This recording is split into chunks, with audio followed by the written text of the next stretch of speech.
Bienvenidos y bienvenidas a nuestra sesión de ancla de este año. Vamos a estudiar un tema apasionante, las señales del fin como se encuentran en Mateo, el capítulo 24, y vamos a estudiar también cómo prepararnos. En Mateo, el capítulo 25, se encuentra desarrollado este aspecto.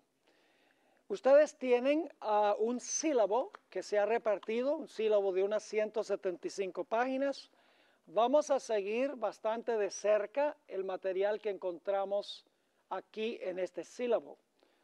Ustedes notarán en el índice que tenemos un total de 15 capítulos. No vamos a cubrir todos los capítulos en esta clase específicamente, pero por eso tenemos el sílabo para que ustedes puedan repasar el material que no vamos a alcanzar a cubrir en clase. Pero creo que antes de comenzar la lección número 1, sería bueno pedir que Dios bendiga nuestro estudio. Nunca debemos abrir la palabra de Dios sin oración. Así que les pido que con reverencia inclinen sus rostros y vamos a elevar una plegaria a nuestro Padre Celestial. Nuestro Padre y nuestro Dios, te damos gracias por el privilegio de comenzar esta tercera sesión de Ancla. Te doy gracias por haber traído a estas personas de diferentes países y diferentes estados para abrir tu palabra y entenderla mejor. Te rogamos, Señor, que nos ayudes a entender la premura del tiempo en que estamos viviendo y la preparación necesaria para los eventos que pronto estallarán en el panorama mundial. Te damos gracias de antemano por escuchar y responder nuestra oración, porque te lo imploramos en el precioso nombre de Cristo nuestro Salvador. Amén. En nuestra primera lección vamos a estudiar 7 grandes verdades en cuanto a Mateo 24. Y vamos a ir una por una de estas características o de estas verdades que encontramos en este capítulo. Indudablemente hay otras verdades, pero yo quiero recalcar 7 específicamente. Y vamos a seguir el material como está escrito. Yo agregaré algunos detalles de vez en cuando, pero voy a seguir bastante de cerca el material que tenemos en el sílabo. Si tienen alguna pregunta durante la sesión de preguntas y respuestas, con mucho gusto vamos a tomar el tiempo para tratar de responder a esas preguntas. La primera gran verdad en cuanto a Mateo el capítulo 24 es que este capítulo es de vital importancia para el pueblo de Dios. Esto lo sabemos porque se encuentra el material de Mateo 24 en los 3 evangelios sinópticos. Es decir, se encuentra el material en Mateo, en Marcos y en Lucas. Juan tiene otro énfasis, pero en los 3 evangelios que se conocen como los evangelios sinópticos aparece este mismo discurso de Jesús sobre las señales de su segunda venida. Quiero leerles una cita del Espíritu de Profecía a donde la sierva del Señor recalca la tremenda importancia que tiene este capítulo 24, la importancia que tiene que comprendamos este capítulo. La cita que voy a leer se encuentra en el libro Obreros Evangélicos, página 154, y dice así: el capítulo 24 de Mateo me ha sido presentado repetidas veces, no una sola vez, repetidas veces, como algo a que debe ser atraída la atención de todos. Vivimos hoy en el tiempo en que las predicciones de este capítulo se están cumpliendo. Expliquen nuestros ministros y maestros estas profecías a aquellos a quienes instruyen. Excluyan de sus discursos los asuntos de menor importancia y presenten las verdades que decidirán el destino de las almas. ¿Cuán importante es este capítulo, mis hermanos y hermanas? Tiene que ver con el destino de las almas, según dice el Espíritu de Profecía. Dice ella, los predicadores y maestros deben dejar a un lado las cosas que son de menor importancia Y ella recalca que repetidas veces Dios le mostró la importancia de entender el capítulo 24 de Mateo. Así que el primer punto que quiero que enfaticemos es que Mateo 24 es de suprema importancia para el pueblo de Dios. La segunda verdad que quiero compartir con ustedes en nuestra primera sesión es que Mateo 24 tenía el propósito de impedir que el pueblo de Dios sea engañado en el tiempo del fin. Jesús presentó la enseñanza de Mateo 24 a sus discípulos. Es decir, este capítulo no lo presentó Jesús a las muchedumbres, no presentó este capítulo a la gente secular, presentó este capítulo al círculo de sus propios discípulos con el fin de que ellos no fuesen engañados en el tiempo de fin. Es decir, el propósito principal de este capítulo no es convencer a la gente secular que la venida de Jesús está a las puertas porque ellos pueden ver las señales en el mundo político, en el mundo económico, en el mundo social y en el mundo religioso. El propósito no es convencer a la gente secular que Jesús viene pronto. El fin del capítulo o el propósito del capítulo es impedir que el propio pueblo de Dios sea arrastrado por los artificiosos y perspicaces engaños de Satanás. El capítulo nos dice que Satanás va a procurar engañar, desanimar, perseguir y aún matar a fin de causar que el pueblo de Dios pierda su fe o se aparte de la fe. El sermón fue dado para animar a los discípulos de Jesús a ser fieles hasta el fin, a pesar de los engaños, del desaliento, de la persecución y aún de la muerte. Vamos a leer algunos versículos que nos indican que este capítulo fue dado especialmente a los seguidores de Jesús para que no fueran engañados. Mateo 24 y el versículo 4, encontramos que el Señor Jesucristo aquí está hablando a sus discípulos y dice lo siguiente: respondiendo Jesús les dijo, mirad que nadie os engañe. ¿A quiénes les está hablando Jesús?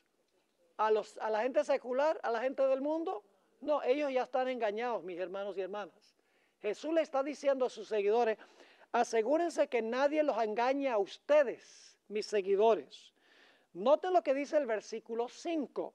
Aquí el Señor Jesucristo declara, porque vendrán muchos como en mi nombre. O sea, debe ser a gente que son cristianos falsos, ¿sí o no? Si vienen en el nombre de Jesús son cristianos falsos, ¿verdad? ¿Y a quiénes quieren engañar? Pues a cristianos, porque para alcanzar gente secular uno no vendría en el nombre de Jesús. ¿Me están entendiendo? Así que dice Jesús, porque vendrán muchos en mi nombre diciendo, yo soy el Cristo, y a muchos engañarán. Y luego tenemos el capítulo 24 y el versículo 23 hasta el versículo 25. Fíjese quiénes son los que están en peligro de ser engañados. No son la gente secular, los ateos, no son aquellas personas que no profesan religión, son aquellos que profesan el nombre de Jesús. Dice en Mateo 24 y el versículo 23 al 25, Jesús está hablando todavía. Entonces si alguno os dijere, mirad, aquí está el Cristo, o mirad, allí está, no lo creáis, porque se levantarán falsos cristos y falsos profetas y harán grandes señales y prodigios, de tal manera que engañarán, si fuere posible, a la gente secular. ¿Es eso lo que dice? No, dice que engañarán, si fuere posible, ¿a quién? Aún a los escogidos. ¿A quiénes quiere engañar Satanás? No a los mundanos, a los mismos escogidos. Y luego Jesús advierte en el versículo 25, ya os lo he dicho antes, se los he avisado para que cuando llegue el momento los escogidos no sean engañados. Ahora surge la pregunta, ¿quiénes son los escogidos? ¿Será que los escogidos son la gente del mundo, la gente secular? No. Noten Romanos el capítulo 8 y el versículo 33 y 34 que identifica quiénes son los escogidos. Dice, ¿quién acusará a los escogidos de Dios? Dios es el que justifica. ¿Quién es el que condenará? Cristo es el que murió, más aún el que también resucitó, el que además está a la diestra de Dios, el que también intercede por ¿quiénes? Por nosotros, por los escogidos.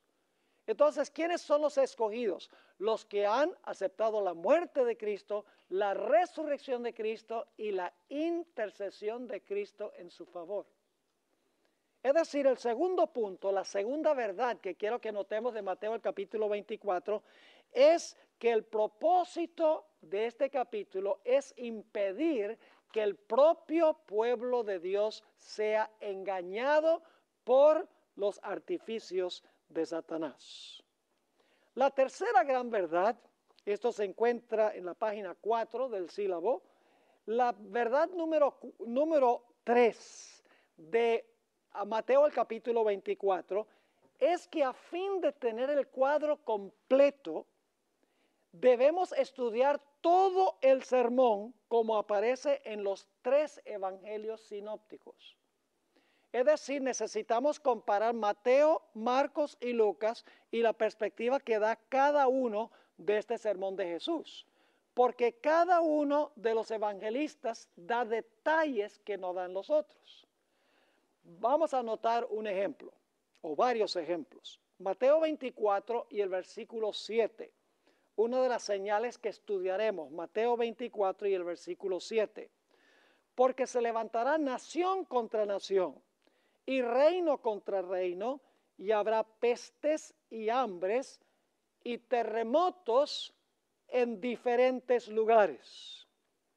Ahora, noten lo que dice entonces, habrá terremotos en diferentes lugares. Pero notemos lo que dice en el Evangelio según San Lucas. El Evangelio según San Lucas agrega un detallito muy interesante que no se encuentra en Mateo 24:7. Lucas 21 y el versículo 11 dice, y habrá ¿qué cosa? Grandes terremotos, no solamente terremotos, sino grandes terremotos, y en diferentes lugares hambres y pestilencias, y habrá terror y grandes señales del cielo. Así que sabemos que estos no son solamente temblores, van a ser grandes terremotos, y la palabra griega que se usa es megas. ¿Qué significa la palabra mega? Significa algo bien, ¿qué? Algo bien grande. Hablamos, por ejemplo, de mega iglesias. Son iglesias inmensas de 20, 30 mil miembros. No solo dice terremotos, como en Mateo, sino que cuando comparamos Lucas van a ser grandes terremotos. Noten otro ejemplo, en Marcos 13:8 se menciona algo que no está ni siquiera en Mateo ni en Lucas, pero sí está en Marcos. Dice en Marcos 13 y el versículo 8, porque se levantará nación contra nación y reino contra reino, y habrá terremotos en muchos lugares, y habrá hambres y ¿qué más? Y alborotos. Muy bien, alborotos. Eso no está ni en Mateo, ni tampoco está en Lucas. Ese detalle está solo en Marcos. Y ustedes dicen, pastor, ¿qué es lo que significa esa palabra alborotos? En realidad, mis hermanos y hermanas, la palabra alborotos se refiere a insurrección social, es decir, intranquilidad interna de la sociedad. Se usa, por ejemplo, para hablar de aquellas personas que querían crucificar a Jesús. Ustedes saben que los que querían crucificar a Jesús se estaba formando un tumulto. Es decir, la palabra significa que en las naciones no iban a guerrear naciones contra naciones, sino que en cada nación iba a haber tumultos internos o alborotos internos de la sociedad. ¿Estamos viendo eso en el mundo hoy? Ciertamente que sí. Ahora, quiero darles un ejemplo más y queremos comparar los 3 evangelios sinópticos en este detalle. Y esto lo vamos a estudiar en más detalle un poco más adelante. Todos sabemos que en Mateo 24 se menciona la abominación asoladora. Ahora vamos a leer lo que dice Mateo 24:15 en cuanto a la abominación asoladora. Aquí está hablando el Señor Jesús. Por tanto, cuando veáis en el lugar santo la abominación desoladora de que habló el profeta Daniel, el que lee, entienda. Ahora, fíjense qué interesante los detalles que tenemos aquí. Dice que la abominación desoladora se iba a ver ¿dónde? En el lugar santo, dice en Mateo. ¿Y quién fue el que avisó en cuanto a esa abominación desoladora? ¿El profeta qué? El profeta Daniel. Ahora notemos cómo lo menciona el Evangelio según San Marcos. Marcos 13 y el versículo 14 agrega un detalle que no encontramos en Mateo 24:15. Dice, pero cuando veáis la abominación desoladora de que habló el profeta Daniel, puesta donde no debe estar. Interesante. En Mateo dice en el lugar santo, aquí dice donde no debe ¿qué? Donde no debe estar. Vamos a encontrar que todos estos detalles son importantes cuando lleguemos a estudiar más detenidamente este aspecto. Sigue diciendo, el que lee entienda, entonces los que estén en Judea huyan a los montes. Ahora, el Evangelio según San Lucas lee de una forma muy distinta que Mateo y Marcos. En Mateo dice, cuando ustedes vean la abominación asoladora que está en el lugar santo, y Marcos dice, cuando vean a donde no debe estar. El Evangelio según San Lucas nos da un detalle que no se encuentra ni en Mateo ni en Marcos. Noten lo que dice Lucas 21 y el versículo 20. Lucas 21:20. Pero cuando viereis a Jerusalén rodeada de ejércitos, sabed entonces que su destrucción ha llegado. Es bastante diferente lo que dice Lucas comparado con lo que dice Mateo y lo que dice Marcos. ¿Cómo no? ¿Tiene algo que ver la abominación asoladora con los ejércitos romanos? Según esto sí, porque en Mateo dice, cuando ustedes vean la abominación asoladora, aquí dice, cuando vean a Jerusalén, ¿qué? Rodeada de ejércitos. Sabemos entonces que la abominación asoladora en la historia tiene algo que ver con el sitio de la ciudad de Jerusalén. Y que el lugar santo no es la ciudad en sí, sino que el lugar santo tiene que ser un área fuera de los muros de la ciudad. Porque si ya los romanos estuvieran atacando la ciudad y entrando a la ciudad, entonces los que están dentro de la ciudad no podrían, ¿qué? No podrían huir. ¿Me están entendiendo lo que estoy diciendo? Así que mis hermanos y hermanas, necesitamos comparar estos tres evangelios cuando estudiamos la abominación asoladora, porque cada evangelio agrega un detalle que no se encuentra en los otros evangelios. Así que nuestra tercera verdad es que necesitamos estudiar los tres evangelios sinópticos a donde se encuentra el sermón de Jesús para captar el cuadro completo de lo que Dios quería enseñar. Ahora vamos a la verdad número 4. La verdad número 4 es que Mateo 24 tiene un doble cumplimiento. Un cumplimiento con la destrucción de Jerusalén y un segundo cumplimiento mucho más amplio y pleno en eventos que llevan finalmente a la destrucción del mundo. Y ustedes dicen, Pastor, ¿cómo sabe que Mateo 24 tiene una doble aplicación? Vamos a leer primero de Mateo 24 y el versículo 1 al 3, lo que dice la Biblia, y entonces vamos a leer un buen número de citas del Espíritu de profecía sobre este particular. Mateo 24, 1 al 3. Cuando Jesús salió del templo y se iba, se acercaron sus discípulos para mostrarle los edificios del templo. Y respondiendo, él les dijo, ¿veis todo esto? De cierto os digo que no quedará aquí piedra sobre piedra que no sea derribada. Y claro, cuando Jesús dijo eso, los discípulos se inquietaron. Dijeron, ¿cómo es posible que un templo que tiene unas piedras tan inmensas que pesan toneladas, que no va a quedar una piedra sobre otra. Jesús sabía que estaban preocupados. Y en el versículo 3 dice, estando él sentado en el monte de las olivas, los discípulos se le acercaron aparte diciendo, dinos, ¿cuándo serán estas cosas? ¿A cuáles cosas se están refiriendo cuando dicen, ¿cuándo serán estas cosas? En el contexto está hablando cuándo es que el templo va a ser derribado y no va a quedar piedra sobre piedra, ¿correcto? ¿Cuándo serán estas cosas? Pero ahora noten que Jesús agrega algo, ellos agregan algo en la pregunta que le hacen a Jesús. ¿Cuándo serán estas cosas? Esa es la pregunta número 1. ¿Y qué señal habrá de tu qué? De tu venida y del fin del siglo, o como dicen algunas versiones, el fin del qué? El fin del mundo. ¿Cuántas preguntas hicieron? 2. ¿Cuándo van a suceder estos eventos de que no quedará piedra sobre piedra? ¿Y qué señal habrá de, como dice aquí, de tu venida y del fin del mundo? Ahora, ¿qué hizo Jesús con estas 2 preguntas? El Señor Jesucristo no respondió las 2 preguntas por separado. Es decir, Jesús no dijo, bueno, estas señales son las que van a llevar a la destrucción de Jerusalén y estas son las señales que van a llevar a la destrucción del mundo.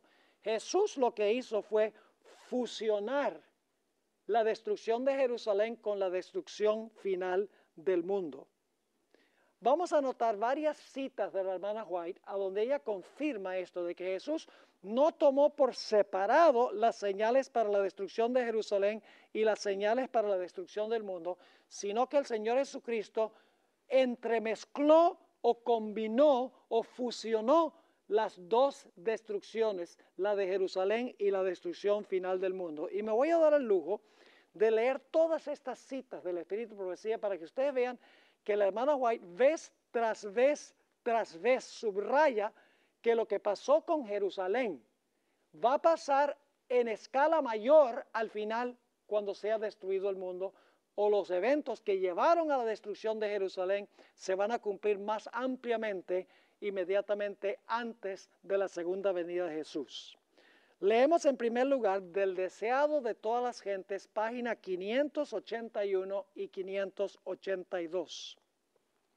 Dice la sierva del Señor explícitamente, en su contestación a los discípulos, Jesús no consideró por separado la destrucción de Jerusalén y el gran día de su venida. Mezcló la descripción de estos 2 acontecimientos y lo hizo con un propósito muy especial. Sigue diciendo, si hubiese revelado a sus discípulos los acontecimientos futuros como los contemplaba él, no habrían podido soportar la visión. Por misericordia hacia ellos, fusionó la descripción de las 2 grandes crisis, dejando a los discípulos estudiar por sí mismos el significado.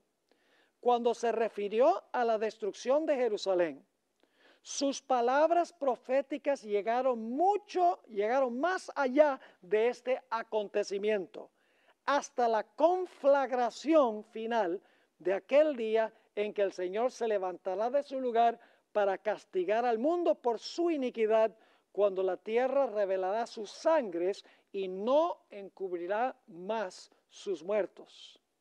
Este discurso entero, ¿cuánto del discurso? Todo el discurso. Este discurso entero no fue dado solamente para los discípulos, sino también para aquellos que iban a vivir en medio de las últimas escenas de la historia de esta tierra. ¿Está clara esa cita? Clarísima. Noten el conflicto de los siglos, página 28. La profecía del Señor entrañaba un doble significado.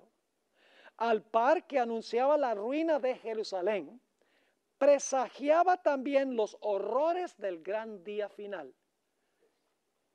En el deseo de todas las gentes, página 692, nuevamente dice ella, de la caída de Jerusalén, los pensamientos de Jesús pasaron a un juicio más amplio. En la destrucción de la ciudad impenitente, vio un símbolo de la destrucción final que caerá sobre el mundo. Es decir, lo que pasó allá es simbólico de lo que va a pasar al final de la historia. Ahora yo pregunto, ¿cuál es el cumplimiento principal de esta profecía de Mateo 24? ¿La destrucción de Jerusalén o la destrucción final del mundo? La del mundo. La destrucción de Jerusalén es solo una miniatura, solo un símbolo o una ilustración de algo que va a pasar mucho más grande al final de la historia. Conflicto de los siglos, página 24. Vez tras vez ella dice esto. Cristo vio en Jerusalén un símbolo del mundo endurecido en la incredulidad y rebelión, que corría presuroso a recibir el juicio retributivo de Dios. Así que nuevamente la destrucción de Jerusalén fue un símbolo. Noten también lo que dice la siguiente cita, está en el Conflicto de los Siglos, página 25. Dirigiendo Jesús su mirada hasta la última generación, vio al mundo envuelto en un engaño semejante al que causó la destrucción de Jerusalén. Y ahora va a comparar dos pecados. El gran pecado de los judíos consistió en que rechazaron ¿a quién?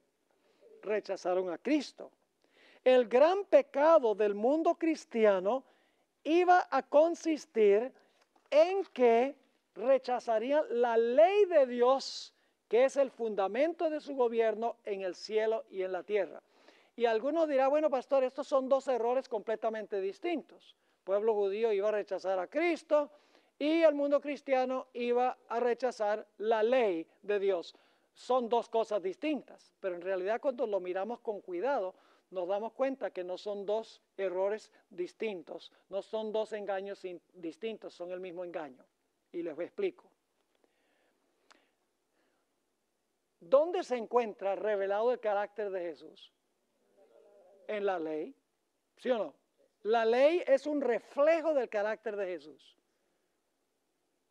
Ahora, ¿puede usted decir yo amo a Cristo pero aborrezco el reflejo? No. Usted no puede decir, yo amo mucho a Jesús, amo el carácter, es lindo el carácter de Jesús, pero la descripción escrita de su carácter no me gusta. Rechazar la ley, que es un reflejo de Cristo, significa lo mismo que rechazar a quién, que rechazar a Cristo. Es el mismo error. Y el mundo cristiano dice, yo quiero a Cristo, pero no me des la ley. Y el pueblo judío dice, dame la ley, pero no me des a Cristo.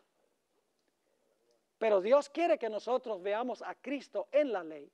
No hay contradicción entre las dos cosas. En la siguiente cita, Conflicto de los Siglos, página 34, dice la sierva del Señor, la profecía del Salvador, referente al juicio que iba a caer sobre Jerusalén, va a tener otro ¿qué?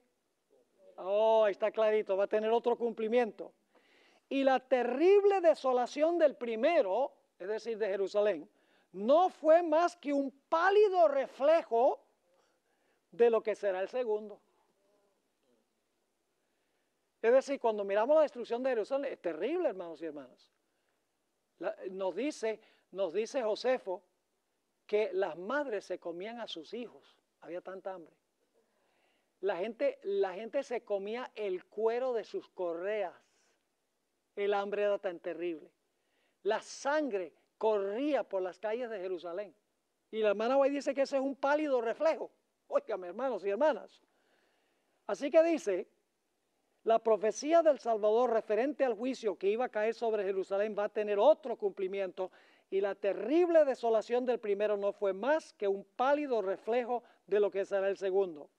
En lo que acaeció a la ciudad escogida, podemos ver anunciada la condenación de un mundo que rechazó la misericordia de Dios y pisoteó su ley. Porque pisotear la ley es pisotear a Jesús, porque la ley es una descripción escrita del carácter de Jesús. Usted no puede decir, me gusta el carácter de Jesús, pero no me gusta el reflejo de su carácter.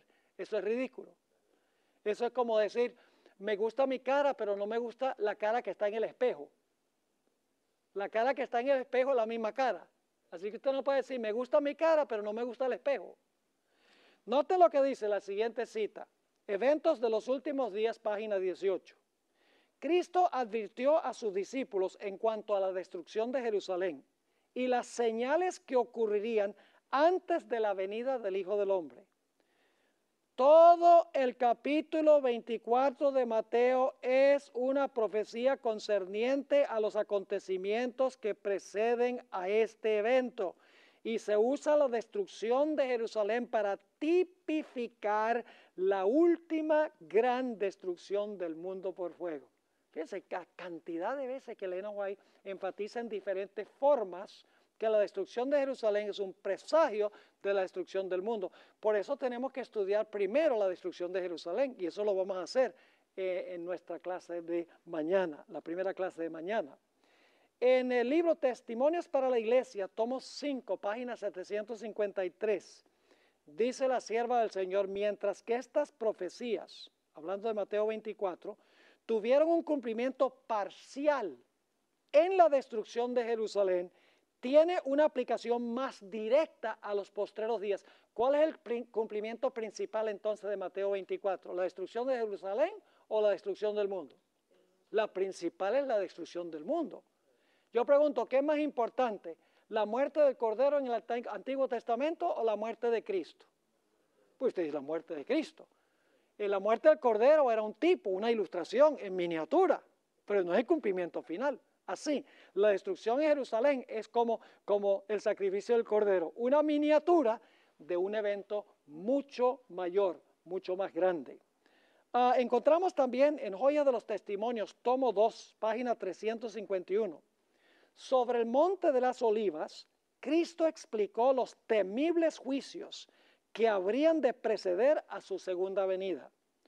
Oiréis guerras y rumores de guerras, porque se levantará nación contra nación y reino contra reino, y habrá pestilencias y hambres y terremotos por los lugares, y todas estas cosas principio de dolores. Ahora escuchen bien esto, porque esta va a ser nuestra primera lección mañana. Vamos a estudiar la destrucción histórica de Jerusalén para luego colocar el ambiente para lo que va a pasar al final de la historia. Dice ella, aunque estas profecías se cumplieron como parcialmente con la destrucción de Jerusalén, se aplican más directamente a los postreros días. Así que el gran cumplimiento de Mateo 24 es en relación con eventos que llevan a la segunda venida. 2 citas más. Hay una que se encuentra en Palabras de Vida del Gran Maestro, página 102. La ruina de Jerusalén fue un símbolo de la ruina final que abrumará al mundo. Las profecías que se cumplieron parcialmente en la destrucción de Jerusalén se aplican más directamente a los últimos días. Estamos ahora en el umbral de acontecimientos grandes y solemnes. Nos espera una crisis como jamás ha presenciado el mundo. Palabras de Vida del Gran Maestro, página 102. Y luego una última cita, y estas no son todas, hay algunas más, pero incluí nada más estas. Dice la sierva del Señor, las amonestaciones que Cristo dio a Jerusalén no habían de perecer con sus habitantes. Los juicios sobre Jerusalén eran un símbolo de los acontecimientos relativos al juicio que efectuará Cristo en el día final, cuando ante Él sean reunidas todas las naciones, y enviará sus ángeles con gran voz de trompeta, y juntarán a sus escogidos de los 4 vientos, desde un extremo del cielo hasta el otro.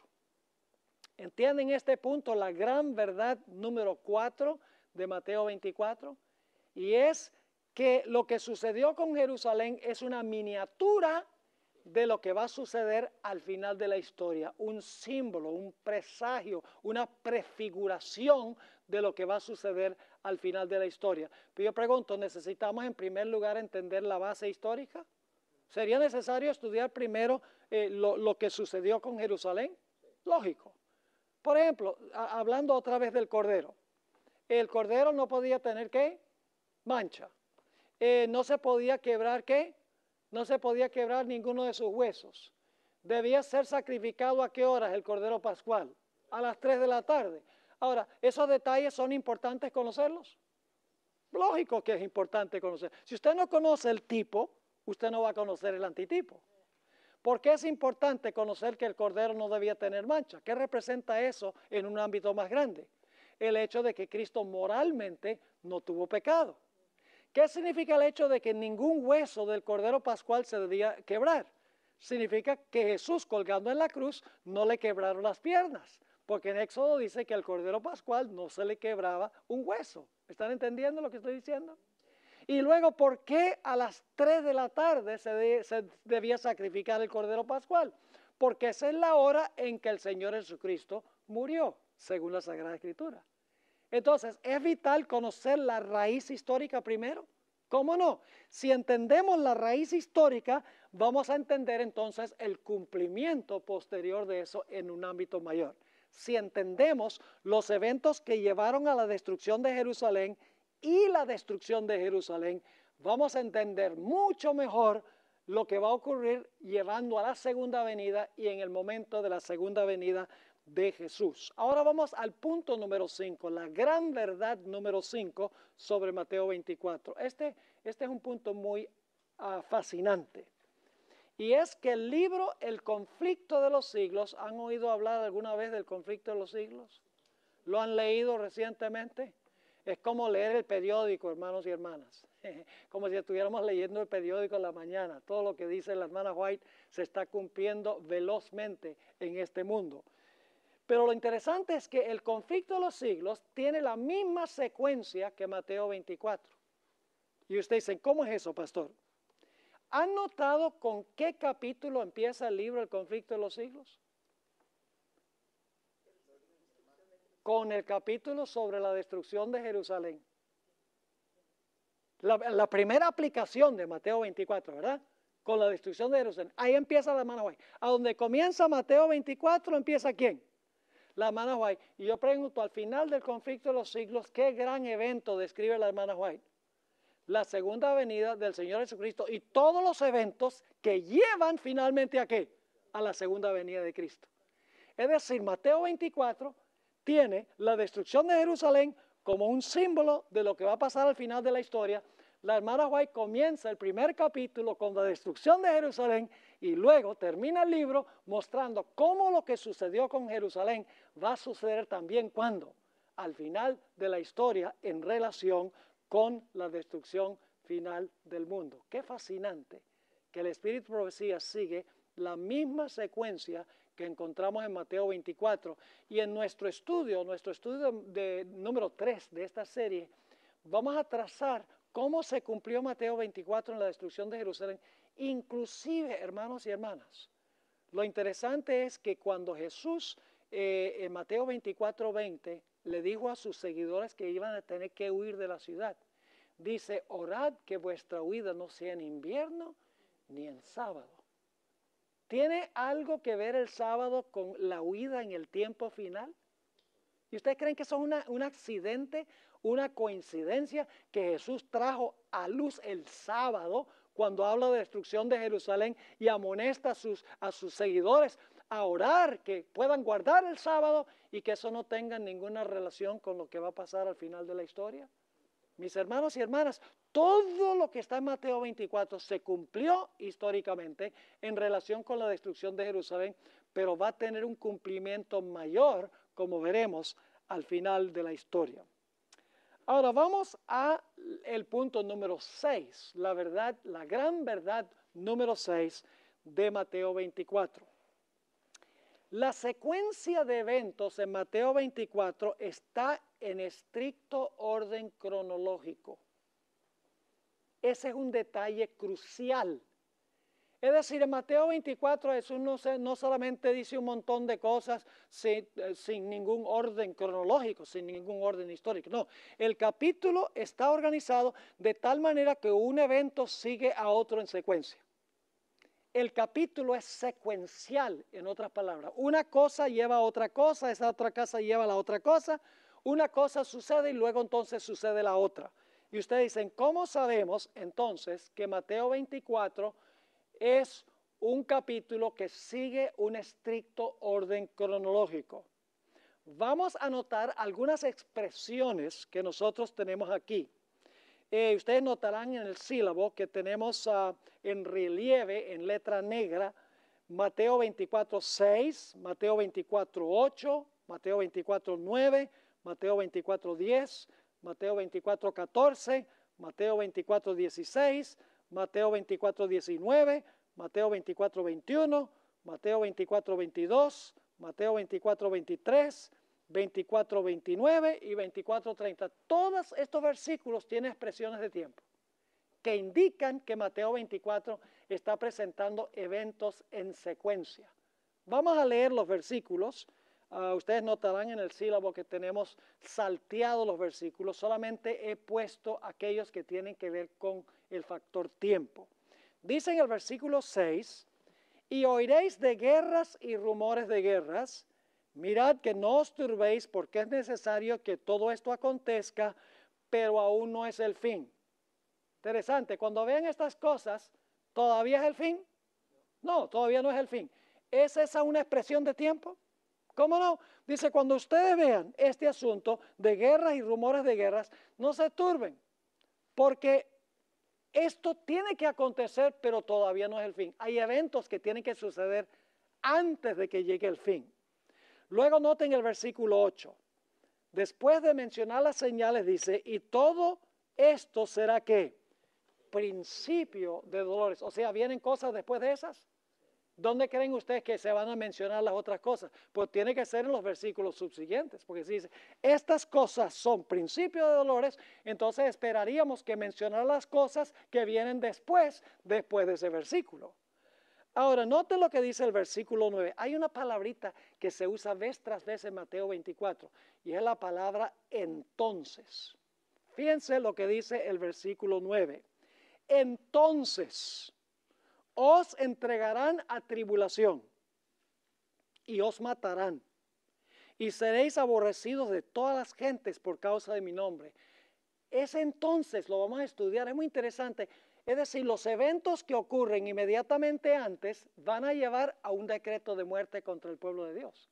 Porque dice en el versículo 9, entonces os entregarán a tribulación y os matarán y seréis aborrecidos de todas las gentes por causa de mi nombre. Noten el versículo 10. Muchos tropezarán, ¿qué? Ahí está otra vez. Y fíjense que no es la palabra griega kai. La palabra griega kai puede significar y no necesariamente tiene que ver con secuencia cronológica, pero aquí es la palabra tote, que tiene que ver con un evento que ocurre después de otro evento. Así que dice aquí en el versículo 10, muchos tropezarán entonces y se entregarán unos a otros, y unos a otros se aborrecerán. Y luego el versículo 14, otra vez la misma palabra, dice, será predicando este evangelio del reino en todo el mundo para testimonio a todas las naciones. ¿Y luego qué? Y entonces vendrá el fin. Noten el versículo 16.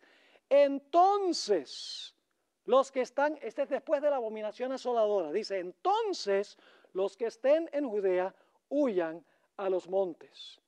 Y luego el versículo 19, mas hay de las que estén encintas y de las que críen en aquellos días. Otra referencia a los eventos que están ocurriendo en ese momento.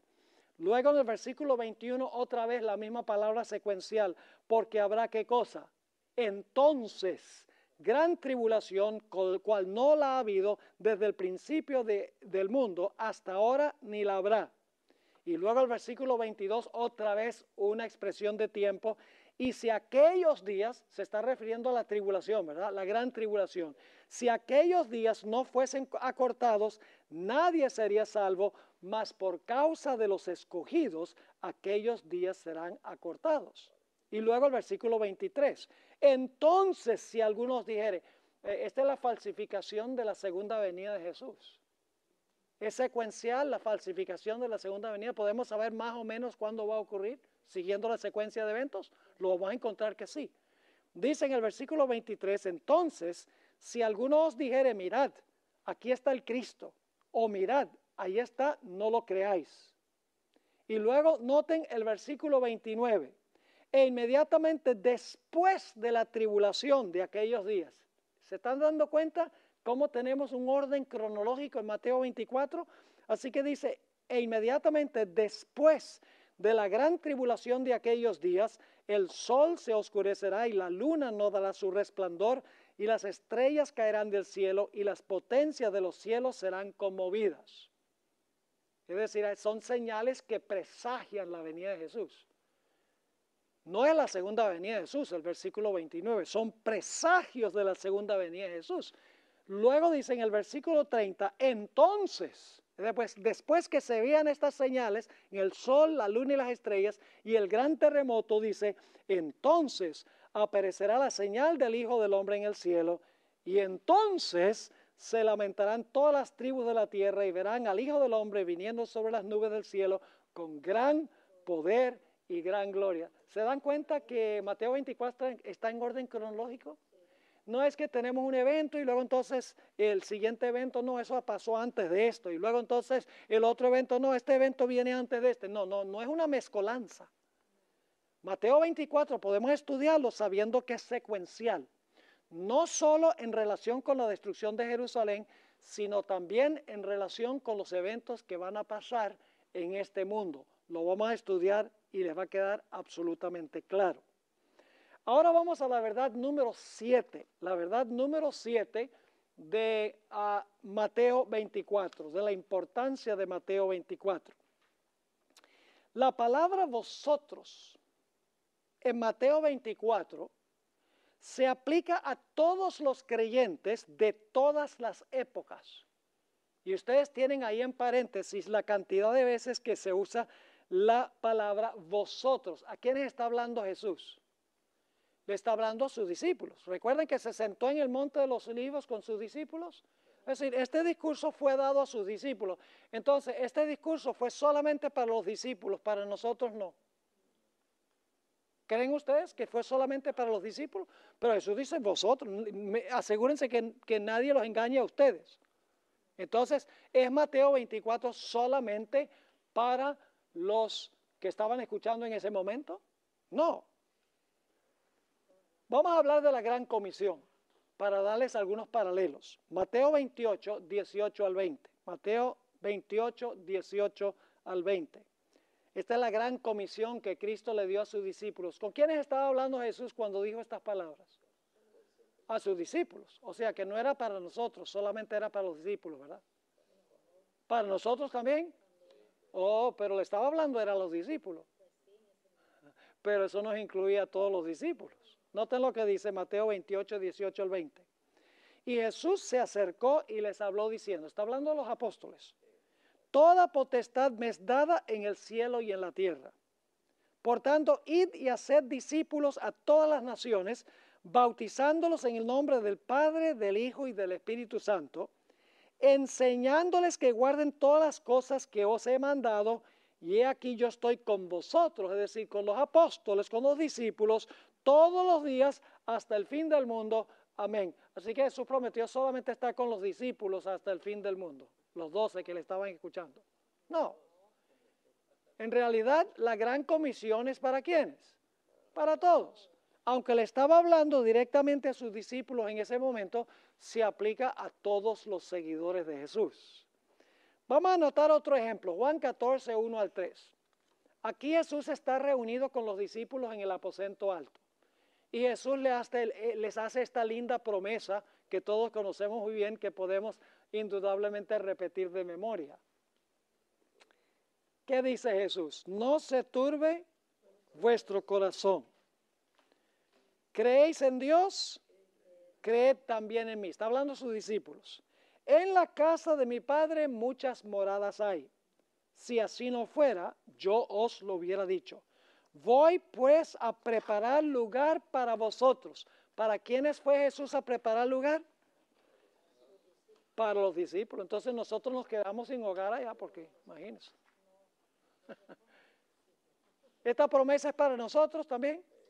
Claro, aunque se la habló a ellos, en realidad se aplica para todas las personas. Así que sigue diciendo Jesús en el versículo 3, y si me fuere y os preparare lugar, vendré otra vez y os tomaré a mí mismo, para que donde yo estoy, vosotros también estéis. No solo los 12, sino todos los seguidores del Señor Jesús. Y escuchen bien lo que voy a decir. Nosotros hemos interpretado mal muchas veces este pasaje. Cuando, por ejemplo, Jesús dijo, voy a preparar lugar para vosotros. Muchos dicen, bueno, lo que Jesús fue allá al cielo a sembrar arbolitos y a preparar un lugar bien bonito para nosotros. Pero en realidad no se refiere a eso. Mis hermanos y hermanas, uno necesita 2000 años para sembrar arbolitos. El que habló y todo en este mundo existió en un periodo de 6 días, no necesita en realidad ir al cielo y tomar 2000 años para preparar un lugar físico para nosotros. ¿Qué quiso decir Jesús cuando dijo, voy pues al lugar a preparar un lugar para vosotros? Quiere decir que Jesús, por su obra en el santuario, es decir, por su obra en el lugar santo, a donde fue cuando ascendió, y su obra en el lugar santísimo, que comienza en 1844, por sus acciones en el santuario, Jesús está preparando un lugar para nosotros para que podamos estar con Él. Y algunos toman también lo que dice Jesús, en la casa de mi Padre muchas moradas hay. Algunos dicen, ay, Jesús me está haciendo una mansión bien bonita allá. Y entonces algún día después que me haga la mansión, entonces el Señor Jesucristo me va a dar esa mansión donde yo voy a vivir. Ya no me toca vivir en un tugurio por allá, voy a vivir en una mansión. Entonces pensamos en la mansión, en la edificación, en la casa grandota que vamos a tener. Pero escuchen bien, el texto no dice, en la casa de mi Padre muchas moradas habrá. Cuando Jesús habló, dijo, las moradas ya estaban ahí. O sea, en la casa de mi Padre muchas moradas que hay. Es decir, no fue a construir casas, sino que ya estaban ahí cuando el Señor Jesucristo lo mencionó. Fue al cielo para preparar un lugar para nosotros con el fin de que nosotros podamos finalmente estar con Él en el reino. No solamente le hizo esta promesa a los discípulos, sino que le hizo esta promesa a todos los seguidores del Señor Jesucristo de todas las épocas. Quiero que notemos el último texto, Juan 17, 20 y 21. ¿Ustedes recuerdan esta oración de Jesús que hizo en camino del aposento alto al Getsemaní? Jesús hizo esa gran oración intercesora de San Juan, el capítulo 17. Una oración modelo, extraordinaria. Y quiero que noten lo que dijo Jesús. Estaba orando por sus discípulos, pero no solo estaba orando por los discípulos.